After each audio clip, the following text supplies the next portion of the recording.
Hello students, मैं प्राची देवांगन आज आपको कंपनी लॉ के बारे में बताने वाली हूँ।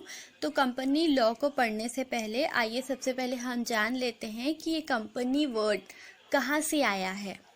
तो देखिए अब चालू करते हैं। The word company is derive from the Latin word that is come, that means with or together, pennies, that means bread, and it originally referred to the association of a person who took their meal together. Merchants took advantages of festival gathering to discuss business matters. Nowadays, business matter become more complicated and cannot be discussed at festival gathering. Therefore, the companies formed and organization has assumed greater importance. अब देखो, company जो है, company शब्द कहाँ से आया है। Company word जो है लैटिन वर्ड से आया है, जिसमें कम और पेनीस दो वर्ड्स इंक्लूड है, जिसमें कम का मतलब होता है विथ और टुगेदर, मतलब कि साथ में या साथ साथ में। ठीक है। पेनीस का मतलब होता है ब्रेड। तो नाम इतनी मीनिंग से ही क्लियर है कि कंपनी का मतलब होता है साथ साथ में खाना खाना या रोटी खाना। आप ब्रेड को एज एन रोटी ले सकते हैं।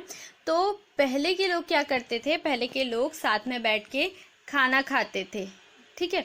तो जब वो साथ में बैठकर खाना खाते थे तो वो आपस में क्या करते थे, बिजनेस से रिलेटेड जो भी बातें उनकी होती थी वो क्या करते थे, डिस्कस कर लेते थे। ठीक है।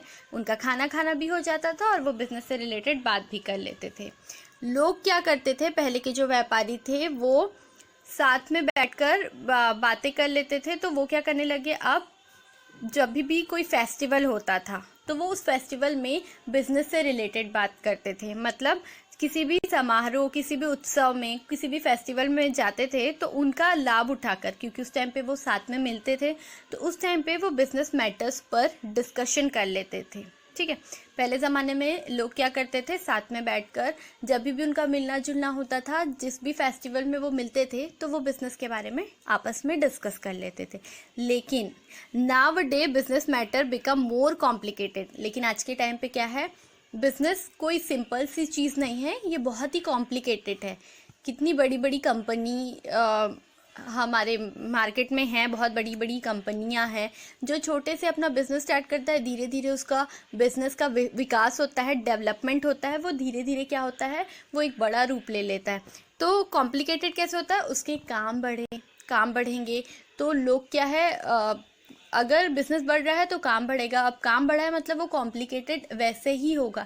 इतने सारे मैटर्स होते थे, आज के ज़माने में इतने सारे मैटर्स होते हैं कि वो लोग किसी फेस्टिवल में बैठ के डिस्कस नहीं कर सकते थे। तो बस यही लिखा इसमें, can not be discussed in at the festival. ठीक है। फेस्टिवल में मिलकर आजकल लोग क्या है, बिजनेस के बारे में डिस्कस नहीं कर सकते। क्यों? क्योंकि वो आज के ज़माने के जो आजकल जो कंपनियां हैं अभी के टाइम में, वो क्या है, बहुत ही कॉम्प्लिकेटेड होती थी। ठीक है, कॉम्प्लिकेटेड होते हैं। Therefore the company form of organization has assumed greater importance. मतलब इसीलिए कंपनी एक ऑर्गेनाइजेशन के रूप में फॉर्म हुई, एक संगठन के रूप में। मतलब एक ऑर्गेनाइजेशन के रूप में लोग जहाँ पे सिर्फ बिजनेस से रिलेटेड बात करते हैं, उनको साथ में मिलने की या साथ में किसी फेस्टिवल आने का, उस टाइम पे अपन मिले और बात करें, इसकी कोई ज़रूरत नहीं है। अब वो एक ऑर्गेनाइजेशन के रूप में फॉर्म हो गया है, तो क्या कर सकते हैं, कंपनी के बारे में उस ऑर्गेनाइजेशन में डिस्कशन चालू होने लगे। ठीक है। ये तो है कंपनी कहाँ से आया। ठीक है। अब इसके बाद लॉ, हम वैसे भी बीकॉम फर्स्ट ईयर में पढ़ ही चुके हैं। लॉ को आप सभी जानते होंगे। लॉ का मतलब होता है कानून हिंदी में। तो लॉ कौन बनाता है, गवर्नमेंट बनाती है। ठीक है। अगर एक कंपनी है तो जो पहले से बने हुए रूल्स हैं कंपनी एक्ट में, वो तो रहेंगे। इसके अलावा हम आगे जब पढ़ेंगे आर्टिकल ऑफ एसोसिएशन और मेमोरेंडम ऑफ एसोसिएशन, तो वहाँ पे मैं आपको बताऊंगी कंपनी भी अपने लिए कुछ रूल्स और रेगुलेशन सेट करती है, जिसको फॉलो करना उस कंपनी में काम करने वाले हर एम्प्लॉय के लिए ज़रूरी हो जाता है। तो जो कंपनी चला रहा है, जो उस कंपनी में है, सबके लिए इन लॉ को फॉलो करना ज़रूरी होता है। तो ये हुआ कंपनी लॉ। अब देखिए आगे बढ़ते हैं। आई होप यहाँ तक आप लोगों को समझ में आ गया होगा कि कंपनी क्या है और लॉ क्या है। कंपनी चलाने के लिए भी रूल्स और रेगुलेशन की ज़रूरत होती है, जैसे बिजनेस चलाने के लिए होती है। तो ये हमारा कंपनी लॉ है। अब आगे बढ़ते हैं। Company law is known as corporate law. Company law को किस नाम से भी जाना जाता है? कॉरपोरेट लॉ के नाम से। कंपनी लॉ को कॉरपोरेट लॉ के नाम से भी जाना जाता है। It is called a body corporate because the person composing it by made into one body by incorporation in according to the law and clothing it with legal personality। इसका मतलब यह है कंपनी लॉ को corporate law के नाम से भी जाना जाता है।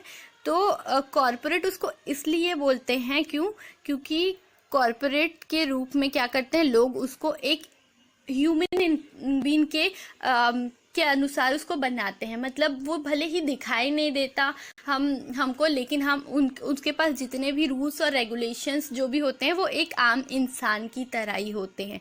कैसे बनाता है? वो इंसान को लॉ के अकॉर्डिंग बनाता है और लीगल पर्सनालिटी उसके क्लॉथ्स होते हैं। तो बस आप लोग इतना जान लीजिए कि कंपनी लॉ को कॉरपोरेट लॉ के नाम से भी जाना जाता है, और कॉरपोरेट के रूप में एक इंसान के रूप में जो कंपनी के सदस्य होते हैं वही एक इंसान की जैसा, एक मनुष्य की तरह ही उसको बनाया जाता है, जो है लीगल पर्सनालिटी और लॉ उसमें इंक्लूड होता है। तो ये है कंपनी लॉ। ठीक है, अब अपन जानते हैं कि ये कॉरपोरेशन, मतलब ये कॉरपोरेट कहाँ से आया है ये वर्ड। हम तो ये जान गए कंपनी कहाँ से आया है, अब लोग कॉरपोरेट लॉ के नाम से जाना जाता है। ठीक है, कैसे कॉरपोरेट करते हैं। तो अब ये जान लेते हैं कि आखिर में ये कॉरपोरेशन कहाँ से आया है। तो corporation derive from Latin word of corpus that means body. ठीक है, accordingly corporation is a legal person created by a process other than natural birth. मतलब ये जो है, जैसे कि मैंने अभी बताया, कॉरपोरेट लॉ या कंपनी लॉ या कॉरपोरेट वर्ड, ठीक है, ये क्या होता है कि इसको एक आम इंसान की तरह ही बनाया जाता है। भले ही ये एक्चुअल इंसान नहीं होता, ये एक्चुअल ह्यूमन बीइंग नहीं होता, लेकिन इसके पास जितने भी जो भी जिस तरीके से इसको बनाया जाता है वो रूल्स और रेगुलेशन जो उसके पास रहते हैं वो कैसे रहते हैं, एक नॉर्मल इंसान की तरह रहते हैं। ठीक है, अब आगे बढ़ते हैं।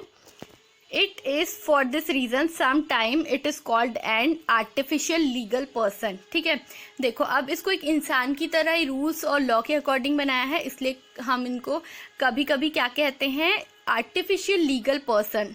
ठीक है, आर्टिफिशियल लीगल पर्सन के नाम से भी जानते हैं। As a legal person a corporation is capable to enjoy many of the rights and incurring many of the liabilities of a natural person. देखो अब इसको एक आर्टिफिशियल लीगल पर्सन के अकॉर्डिंग बनाया गया है।